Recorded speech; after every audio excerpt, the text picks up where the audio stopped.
లూకా సువార్త 7వ అధ్యాయము.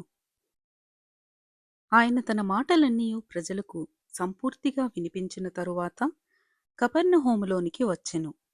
ఒక శతాధిపతికి ప్రియుడైన దాసుడొకడు రోగి అయి చావు సిద్ధమై ఉండెను. శతాధిపతి యేసుని గూర్చి విని ఆయన వచ్చి తన దాసుని స్వస్థపరచవలెనని ఆయనను వేడుకొనుటకు యూదుల పెద్దలను ఆయన యొద్దకు పంపెను. వారు యేసునొద్దకు వచ్చి, నీ వలన ఈ మేలు పొందుటకు అతడు యోగ్యుడు. అతడు మన జనులను ప్రేమించి మనకు సమాజ మందిరము తానే కట్టించెనని ఆయనతో చెప్పి మిక్కిలి బతిమాలుకొనిరి. కావున యేసు వారితో కూడా వెళ్ళెను. ఆయన ఆ ఇంటి దగ్గరకు వచ్చినప్పుడు శతాధిపతి తన స్నేహితులను చూచి, మీరాయన యొద్దకు వెళ్ళి, ప్రభువా, శ్రమపుచ్చుకొనవద్దు, నీవు నా ఇంటిలోనికి వచ్చుటకు నేను పాత్రుడను కాను.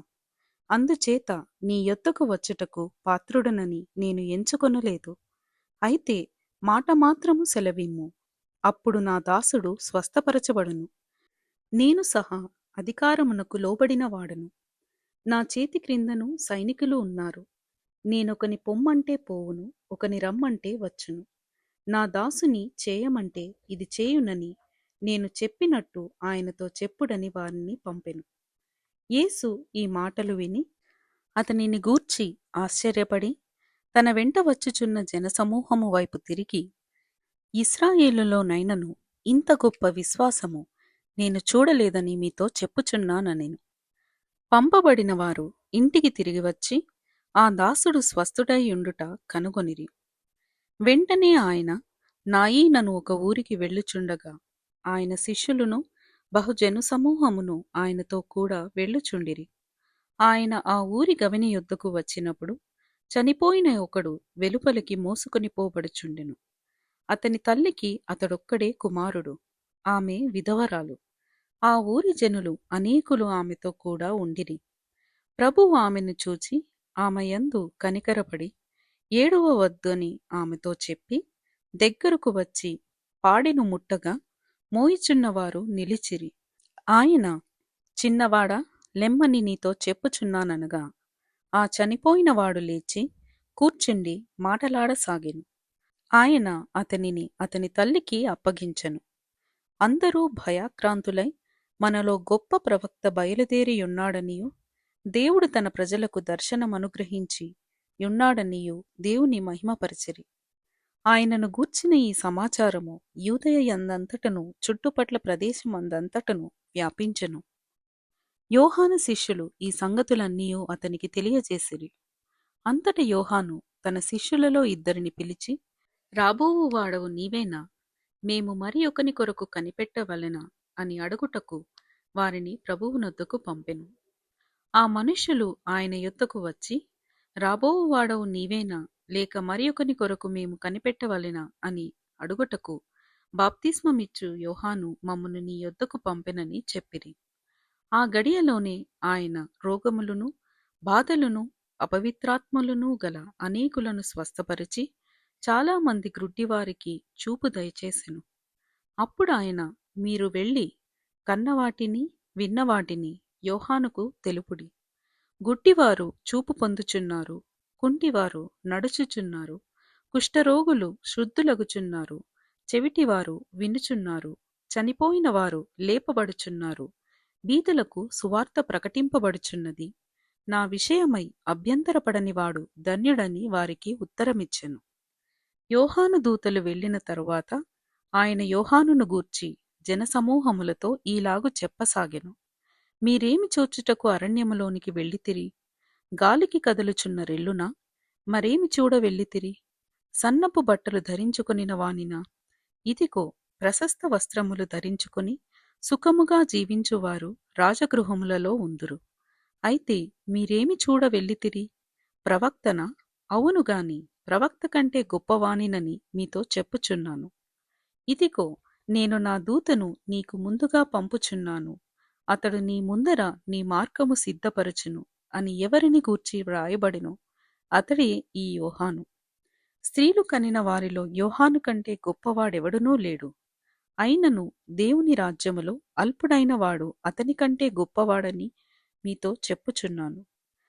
ప్రజలందరును సుంకరులను యోహాను బోధ విని అతడిచ్చిన బాప్తిస్మము పొందినవారే దేవుని న్యాయవంతుడని ఒప్పుకొనిరి కాని పరిసయ్యులను ధర్మశాస్త్రోపదేశకులను అతని చేత బాప్తిస్మము పొందక తమ విషయమైన దేవుని సంకల్పమును నిరాకరించిరి.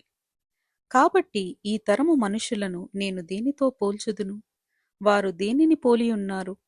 సంత వీధులలో కూర్చుండియుండి మీకు పిల్లన గ్రోవి ఊదితిమి గాని మీరు నాట్యమాడరైతిరి, ప్రలాపించితిమి గాని మీరేడ్వరేతిరి అని ఒకనితో ఒకడు చెప్పుకొని పిలుపులాటలాడుకొను పిల్లకాయలను పోలియున్నారు.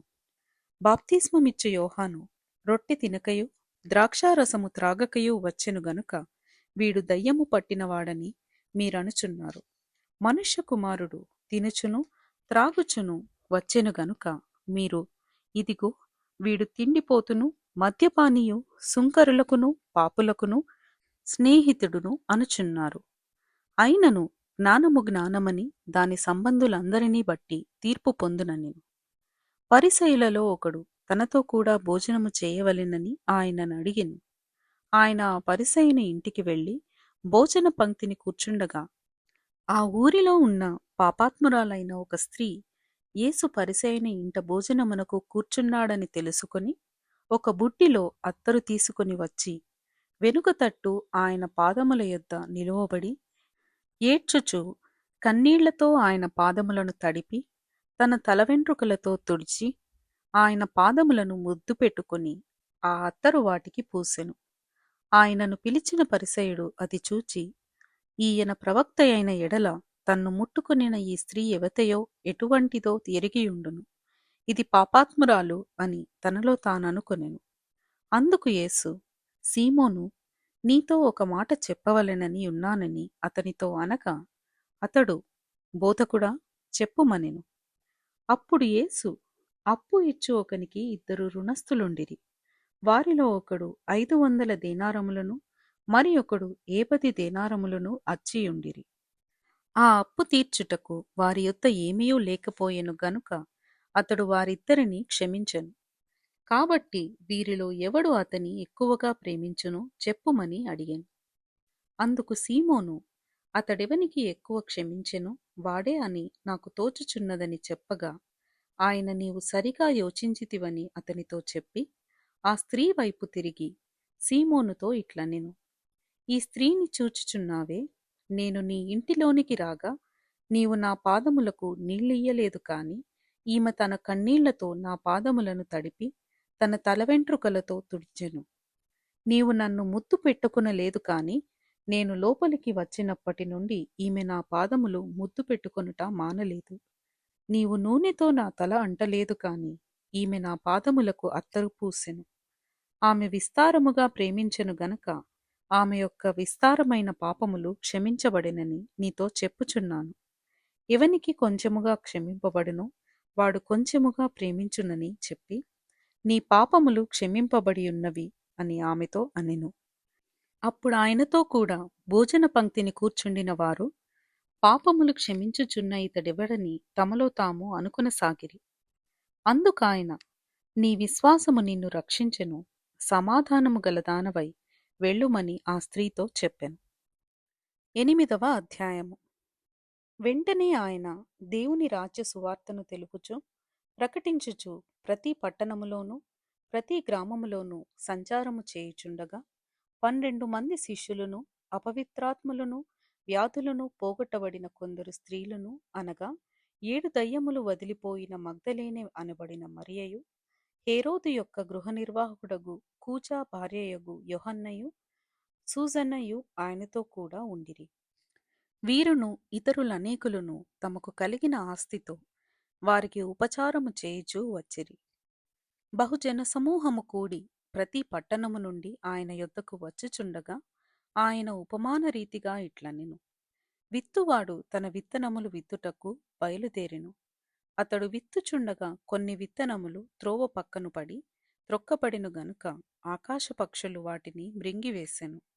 మరికొన్ని రాతి నేలను పడి మొలిచి చెమ్మలేనందున ఎండిపోయెను.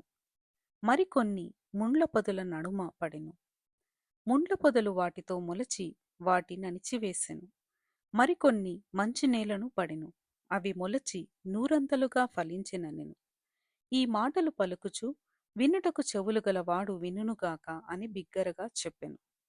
ఆయన శిష్యులు ఈ ఉపమాన భావమేమిటని ఆయనను అడుగగా, ఆయన దేవుని రాజ్య మర్మములెరుగుట మీకు అనుగ్రహింపబడి ఉన్నది. ఇతరులైతే చూచియు చూడకయు వినియు గ్రహింపకయు ఉండునట్లు వారికి ఉపమాన రీతిగా బోధింపబడుచున్నవి. ఈ ఉపమాన భావమేమనగా, విత్తనము దేవుని వాక్యము. త్రోవ పక్క నుండు వారు వినువారు కాని నమ్మి రక్షణ పొందకుండునట్లు అపవాది వచ్చి వారి హృదయములలో నుండి వాక్యమెత్తుకొని పోవును. రాతి నేల నుండు వారెవరనగా, వినునప్పుడు వాక్యమును సంతోషముగా అంగీకరించువారు కాని వారికి వేరు లేనందున కొంచెము కాలము నమ్మి శోధన కాలమున తొలగిపోవుదురు. ముండ్ల పొదలలో పడిన విత్తనమును పోలిన వారెవరనగా, విని కాలము గడిచిన కొలది ఈ జీవన సంబంధమైన విచారముల చేతను ధనభోగముల చేతను అణిచివేయబడి పరిపక్వముగా ఫలింపని వారు. మంచి నేల నుండు విత్తనమును పోలిన వారెవరనగా, యోగ్యమైన మంచి మనస్సుతో వాక్యము విని దానిని అవలంబించి ఓపికతో ఫలించువారు. ఎవడునూ దీపము ముట్టించి పాత్రతో కప్పివేయడు, మంచము క్రింద పెట్టడు, కాని లోపలికి వచ్చు వారికి వెలుగు అగపడవలెనని దీపస్తంభము మీద దానిని పెట్టును. తేటపరచబడని రహస్యమేదియూ లేదు, తెలియజేయబడకయో బయలుపడకయో నుండు మరుగైనదేదియూ లేదు. కలిగిన వానికి ఇయ్యబడును, లేని వాని యొద్ద నుండి తనకు కలదని అనుకొనినది కూడా తీసివేయబడును గనుక మీరెలాగు వినుచున్నారో చూచుకొనుడని చెప్పెను. ఆయన తల్లియు సహోదరులను ఆయన యొద్దకు వచ్చి జనులు గుంపుగా ఉండుట చేత ఆయన దగ్గరకు రాలేకపోయిరి. అప్పుడు నీ తల్లియు నీ సహోదరులను నిన్ను చూడగోరి వెలుపల నిలిచి ఉన్నారని ఎవరో ఆయనకు తెలియజేసిరి.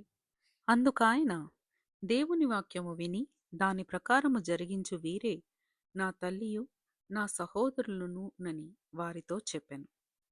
మరి ఒకనాడు ఆయన తన శిష్యులతో కూడా ఒక దోణి ఎక్కి సరస్సు అద్దరికి పోదమని వారితో చెప్పగా వారు ఆ దోణిని త్రోసి బయలుదేరిరి. వారు వెళ్ళుచుండగా ఆయన నిద్రించెను. అంతలో గాలివాన సరస్సు మీదకి వచ్చి దోణి నీళ్లతో నిండినందున వారు అపాయకరమైన స్థితిలో ఉండిరి. గనుక ఆయన యొద్దకు వచ్చి, ప్రభువా ప్రభువా, నశించిపోవుచున్నామని చెప్పి ఆయనను లేపిరి. ఆయన లేచి గాలిని నీటి పొంగును గద్దింపగానే అవి అణగి నిమ్మలమాయెను. అప్పుడాయన, మీ విశ్వాసమెక్కడా అని వారితో అనెను. అయితే వారు భయపడి ఈయన గాలికిని నీళ్లకును ఆజ్ఞాపింపగా అవి లోబడుచున్నవే, ఈయన ఎవరో అని ఒకనితోనొకడు చెప్పుకొని ఆశ్చర్యపడిరి. వారు గలిలయకు ఎదురుగా ఉండు గెరాసీనీయుల దేశమునకు వచ్చిరి. ఆయన ఒడ్డున దిగునప్పుడు ఆ ఊరు వాడొకడు ఆయనకు ఎదురుగా వచ్చెను. వాడు దయ్యములు పట్టిన వాడై బహుకాలము నుండి బట్టలు కట్టుకొనక సమాధులలోనే గాని ఇంటిలో ఉండువాడు కాడు. వాడు యేసును చూచి కేకలు వేసి ఆయన ఎదుట సాగిలపడి, యేసు, సర్వోన్నతుడవైన దేవుని కుమారుడా, నాతో నీకేమి? నన్ను బాధపరచుకుమని నిన్ను వేడుకొనుచున్నాను అని కేకలు వేసి చెప్పెను. ఏలయనగా ఆయన ఆ మనుష్యుని విడిచి వెలుపలికి రమ్మని ఆ అపవిత్రాత్మకు ఆజ్ఞాపించెను. అది అనేక పర్యాయములు వానిని పట్టుచూ వచ్చెను గనుక వానిని గొలుసులతోనూ కాలి సంకెళ్లతోనూ కట్టి కావలియందుంచిరి గాని వాడు బంధకములను తెంపగా దయ్యము వానిని అడవిలోనికి తరుముకొని పోయెను. యేసు, నీ పేరేమని వానిని అడుగగా చాలా దయ్యములు వానిలో చొచ్చి ఉండెను గనుక వాడు తన పేరు సేనా అని చెప్పి పాతాళములోనికి పోవుటకు తమకు ఆజ్ఞాపింపవద్దని ఆయనను వేడుకొనెను. అక్కడ విస్తారమైన పందుల మంద కొండమీద మేయుచుండెను గనుక వాటిలో చొచ్చుటకు తమకు సెలవిమ్మని ఆయనను వేడుకొనగా ఆయన సెలవిచ్చెను. అప్పుడు దయ్యములు ఆ మనుష్యుని విడిచిపోయి పందులలో చొచ్చెను గనుక ఆ మంద ప్రపాతము నుండి సరస్సులోనికి వడిగా పరిగెత్తి ఊపిరి తిరుగక చచ్చెను. మేపుచున్నవారు జరిగిన దానిని చూచి పారిపోయి ఆ పట్టణములోను గ్రామములలోను ఆ సంగతి తెలియజేసిరి. జనులు జరిగిన దానిని చూడవెళ్ళి యేసునొద్దకు వచ్చి, దయ్యములు వదిలిపోయిన మనుష్యుడు బట్టలు కట్టుకొని స్వస్థచిత్తుడై యేసు పాదముల యొద్ద కూర్చుండుట చూచి భయపడిరి.